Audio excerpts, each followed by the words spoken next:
IPMNation.com. Previously on Angry Drunk Tales. You seem mighty happy with yourself tonight, JR. You managed to evict some widows today? You keep drinking like that, you're going to be evicted onto a trash heap, dear. Be angry. I'm amazed you're not a better loser after all the experience you've had. Well, everybody can see that she's cracking up, slowly and surely, and who can blame her? I mean, she finds out that her daddy, Digger Barnes, is no relation at all. And her real father is a saddle tramp and a thief, and her mother's a whore. Now, who could find it in their heart to hate that poor little girl, huh? Could you? Haven't you noticed? You gotta be a man to play in my league. Me write angry emails. You mean drunk? A lot of that going around.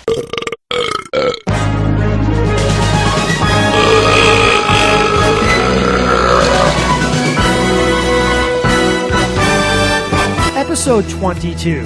Have you seen my broom? Me still angry. Me continue to write long, rambling, drunken emails. Me continue to be angry over incident several weeks ago. Me have emotional intelligence of 5-year-old child. Me bitter and frustrated with myself over being drunken 300-pound tub of shit. Me undiagnosed paranoid schizophrenic. Me Little fat buddy. Me write angry emails. Me hate everyone.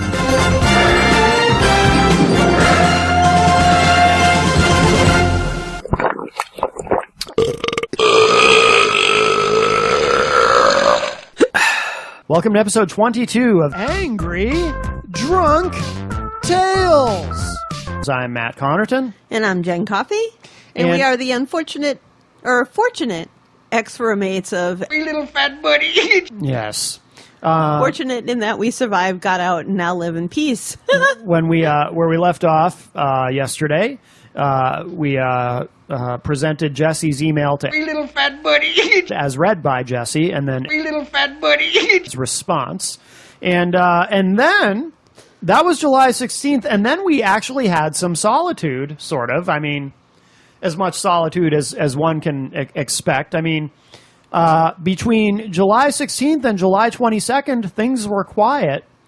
And, you know, of course, we already had our plans in place and whatnot. And actually, at this point, July 22nd, we're getting close to the big day, the big move.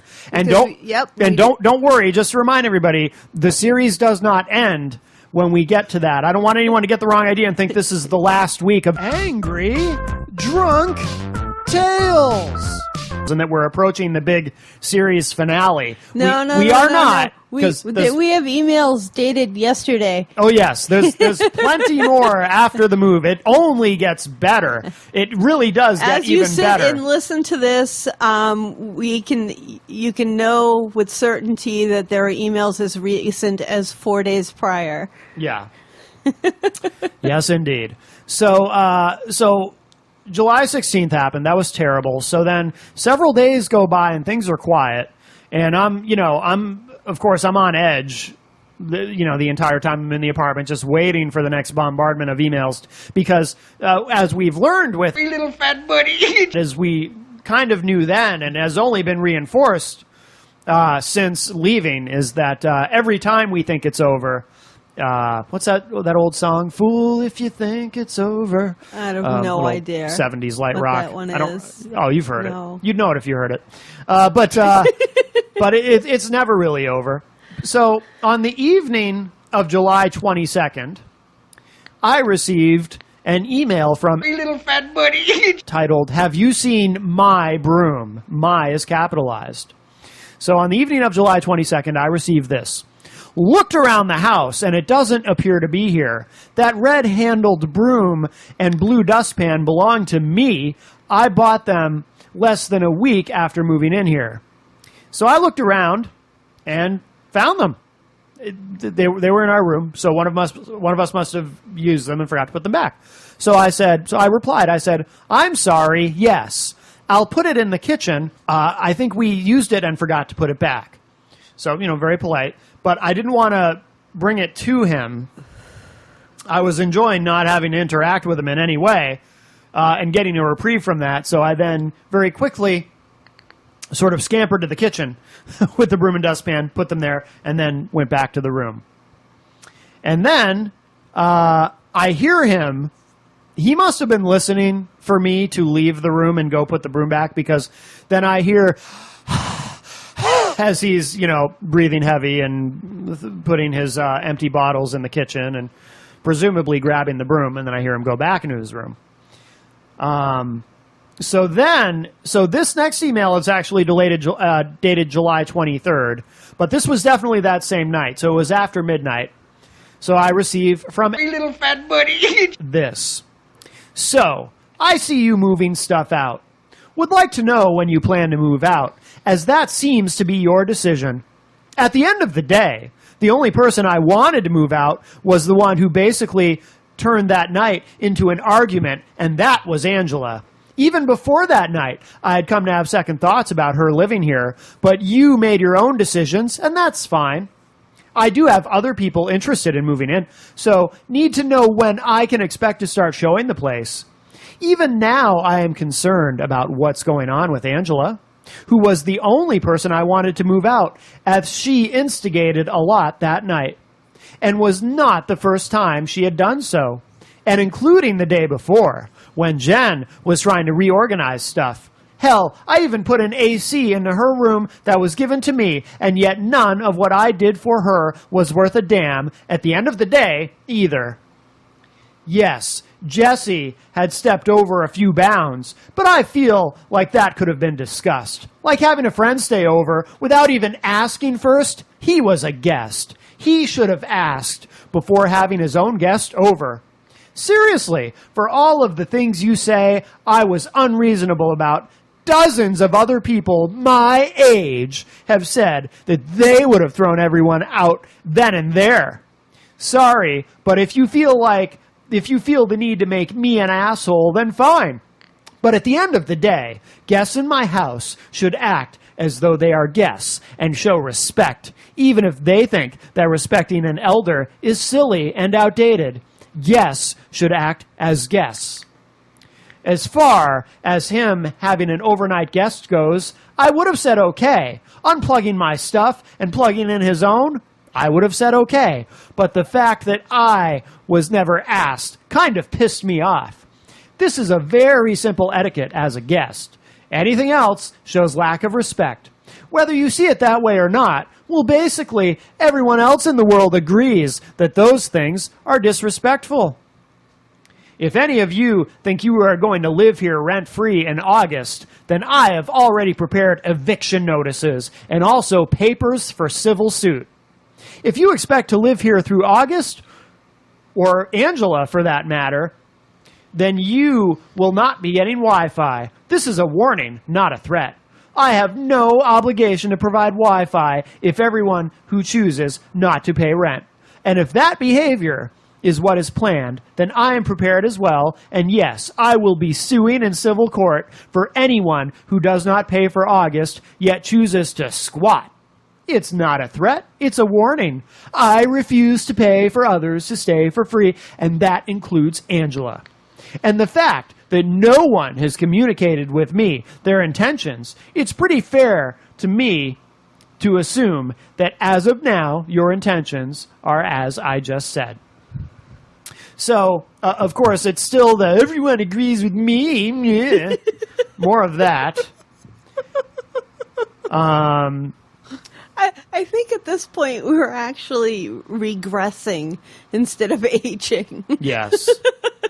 Now, he did notice... and there's such a twist to everything that Of course, if you said something to somebody else in the fashion that he presents it, they're going to agree with you. Right. But if you actually present the facts of what occurred through the eyes of the only person who was not under the influence of any substances, being you, Matt. Yes.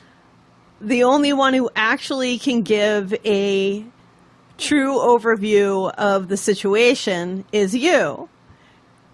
Yeah. I don't know. All I know is that everybody else had some level of alcohol in their system, be it a little or a lot. Yep. In Ed's case, a shit ton. Yes. But I don't think he can exist and think about a half a shit ton is when he starts getting shaky and he's got to get the levels back up again. Yes.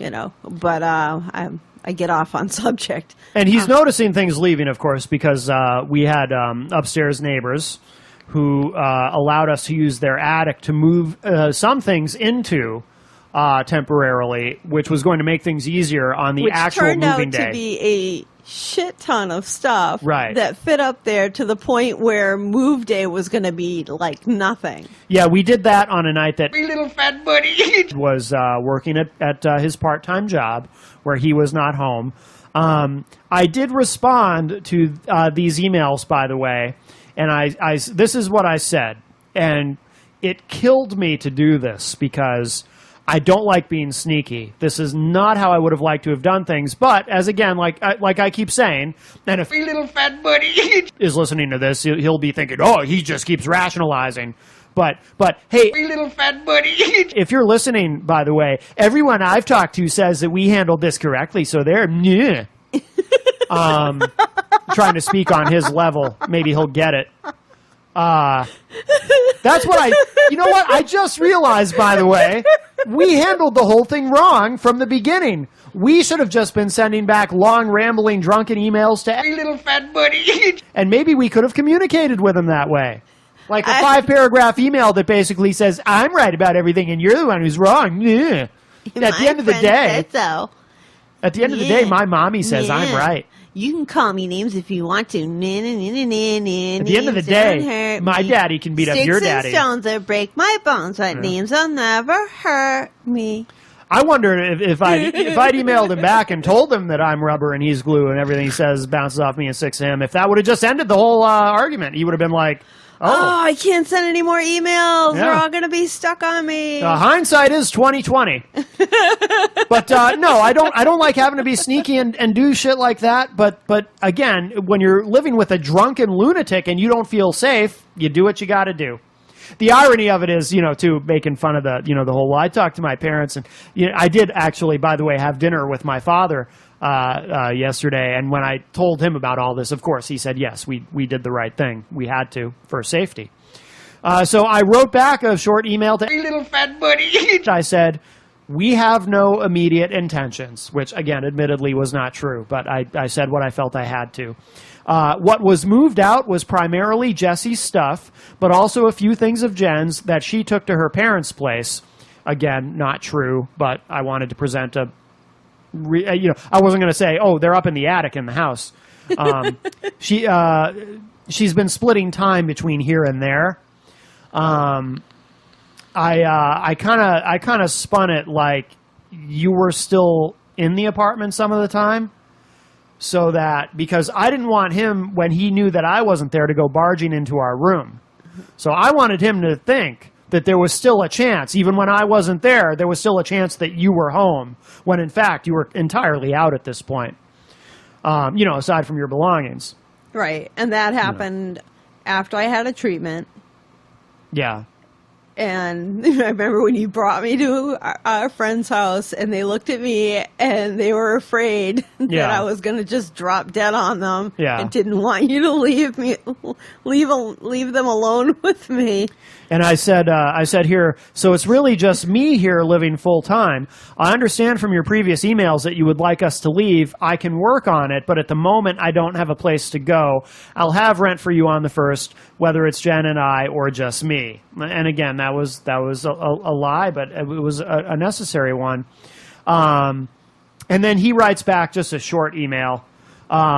At the end of the day, I already know from you and Jen that no matter what I say, it's wrong. But I think I should have some expectation of when you are going to be moved out, as it seems to be your intentions. And then he wrote a little bit longer email, and we'll make this our final dramatic reading for this episode. It's only a couple paragraphs, and then we'll wrap this one up. Seriously, dude, this was escalated beyond my control. First, when Jesse decided to move his own, was my intention that night to come home and explain to Jesse that he should ask before having friends over, or to unplug my stuff and such. In the end, I feel like I was turned into an asshole by decisions made by others. I take time to want to talk when I get pissed off at something. I can understand that to Jen, Jesse is her world. But when I was his age, if I'd done something to one of their friends to make them feel disrespected, my parents would have kicked my ass. He was a guest of mine, every bit as much as his mother's. And as such, he did step over a few bounds as a guest. Things that could have been discussed if he hadn't removed himself and thus created issues with his mother as well. I have been blamed for a lot of stuff, kind of unfairly. I am not threatening, but when Jen decided to try to talk with me, she did in fact say that she would squat if need be. I can understand if you feel like I am wrong, but at the end of the day, I felt how I felt, insulted and disrespected, not only by a roommate, but also by a guest, and a guest of a guest, who I was not even told was going to be staying the night. I think it okay for roommates to have guests, but an unannounced guest of a guest is a bit unacceptable to me, because then it becomes pretty close to basically a flop house for anyone. You can say I am wrong, but I know I am not. Maybe Jen is used to having her son's friends stay the night, but she shares this space, and it's unfair as hell to expect me to treat him with the same acceptance to things as a parent would. To me, he was a guest, and in the end, a guest who made me feel taken advantage of. Sorry, but that's what it is. Couple things, too, about that email, obviously. Again, it's this thing that you were telling him we were going to squat there, which you absolutely never said. Nope. Never said it. I'm going to give him credit, though, for something. What? There's a couple of instances here where, at the end of the day, would have fit perfectly, and he chose not to use it. He might not have been there yet. But, I mean, on the side note, you know, well, Jess did ask if his friend could come over, and it happened to be around, I think it was about 6 o'clock that night. Yeah. And Mr. Wonderful was at his part-time job. I thought, stupidly apparently, that it was our house as well, you know, everybody's house. Right. Because he kept saying, you know, this is everybody's house, and you want everybody to be at home, blah, blah, blah. And, Yeah. you know, every time I tried to put shit in storage, he'd go, no, it has to go in the other room. You know, Right. There has to have lots of stuff. And be like, oh, whatever. Okay, fine. Yeah. Even things I hated. Yeah. Which I was so glad to get rid of. You know, the simple fact is, you know, you were standing there when we watched the movie together, all of us. Yeah. And then he was like, oh, yeah, Jess, you can, you know, hook up to that anytime you want, blah, blah, blah. And he was like, oh, thank you. You know, everything was hunky-dory. You know, so why would you anticipate all this insanity? Drama. And Jess didn't, like, get up and leave the next morning and never come back.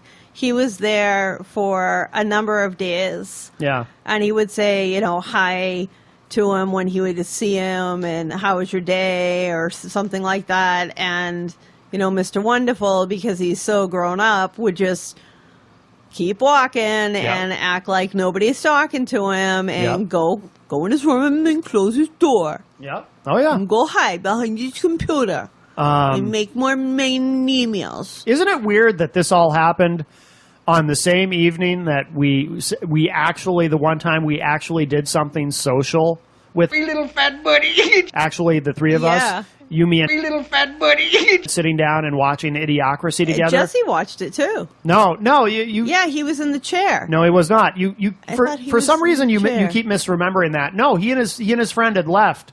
They came back after the movie. It was just the three of us during the movie. Oh. Yep. We did enjoy it. It was a good movie. Yeah, that's the weird thing. We had a nice evening with Free little fat buddy. the one time we actually did something social with the guy. Sat down and watched a movie together. The one time we give him what he wanted because he clearly so desperately craved our friendship and camaraderie. And then we give in and do something socially with him, actually sit down and watch a movie with him, and that same night everything goes to hell. It can't be a coincidence. There's got to be something psychological that happened in his mind where us actually giving him what he wanted caused him to turn on us, which sounds bizarre, but we are talking about a crazy person. That can't be a coincidence that it was that same night.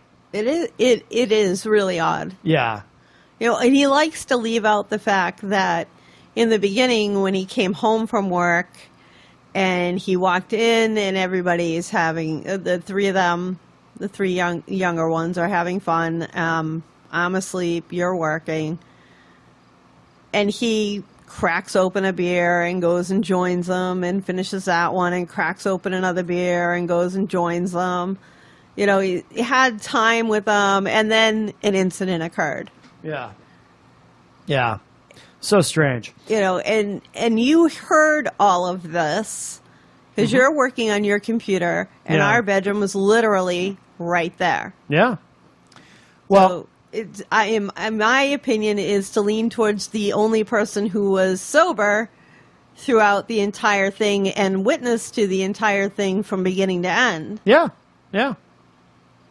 Well, let's wrap up this episode with that, but that is not the end of the Oh, no. That's not, well, it's not just is that not the end of the series, it's also not the end of the events and communication of July 23rd. There's not only more email on July 23rd, but I've mentioned it before earlier in the series. Here's a teaser. There were 2 summits of Free little fat buddy. and I. Not one, but 2. Da. One happened earlier in the series. There's another one coming up very soon. Yet another twist. And we'll finish up with that. But See you on the next episode. Ask yourself, do you have roommates? Can they look you in the eye? I don't know. I'm running out of the... can they? Can they? I don't know. Good night. Night.